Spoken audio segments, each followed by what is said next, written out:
Today, we're going to explore a topic that is often misunderstood, and that is intuitive eating. There's a misconception that intuitive eating is just about eating whatever, whenever, without any structure. But is it really a recipe for poor food choices? Let's debunk this myth and let's dive into what intuitive eating actually is. If all that sounds good to you, let's go.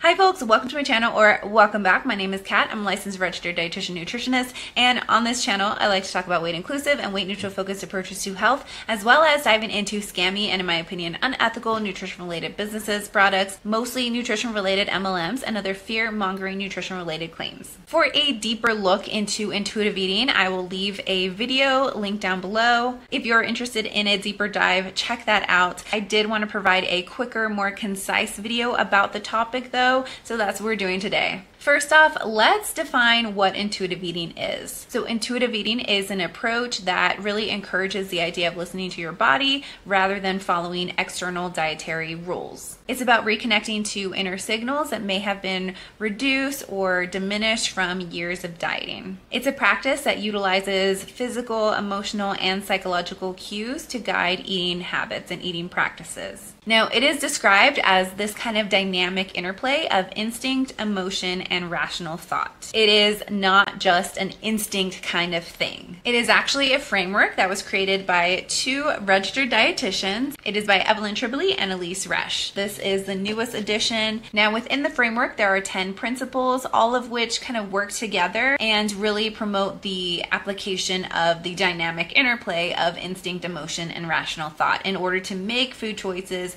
that are in alignment with our bodies and help us to feel good, and also while enjoying food. Some think of it as this kind of free-for-all approach to food, and that is not the case. Some believe that without having strict dietary rules to follow, that we are going to make poor food choices. But intuitive eating isn't about abandoning all guidance. It's about learning to trust your body. And it's a misconception that when given freedom around food, that we're going to respond in that kind of like chaotic way. In reality, with the implementation of all the principles, it really supports and leads to this kind of balanced and varied intake because we're not moralizing foods. A key component of intuitive eating is mindfulness. This means being very present and engaged in eating experiences. So like savoring the taste, acknowledging the textures, and even enjoying the aroma. It's not about eating uncontrollably, but rather having this experience that we're present in, like a conscious, appreciative approach. Extensive research supports the benefits of intuitive eating. Beyond the physical benefits that we see in the data and the research, intuitive eating also promotes a healthy relationship with food.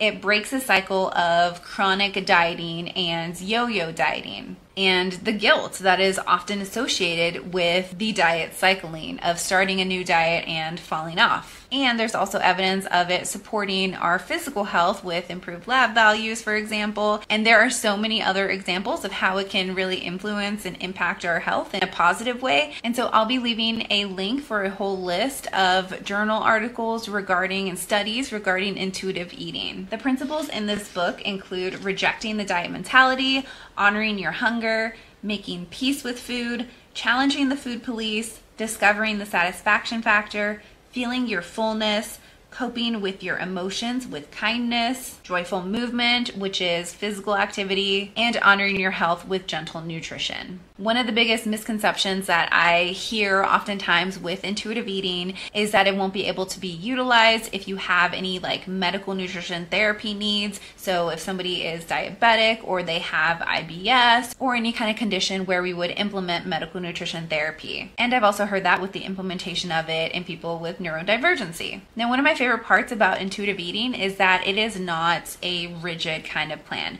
Yes, there are those principles that are very helpful for guidance in moving to a healthier relationship with food, but that does not mean that we're not able to apply that to medical nutrition therapy. Another misconception is that it's just a kind of hunger fullness kind of plan. There are so many times where we cannot just rely on our hunger for a variety of reasons, whether we are super stressed or we're dealing with a sickness or a condition, medications that can influence our hunger and fullness. A lot of times in neurodivergence, our hunger and fullness can be a little bit more challenging to recognize. That doesn't mean that we can't apply intuitive eating though. Like for that hunger piece, it is not just referring to a kind of stomach hunger. There are so many other hunger cues that we might feel, like mood shifts or focus, that don't require like a stomach kind of hunger feeling. That's just one example, but I have found intuitive eating in the framework to be very flexible in a variety of conditions. So before considering it as something that is very unstructured,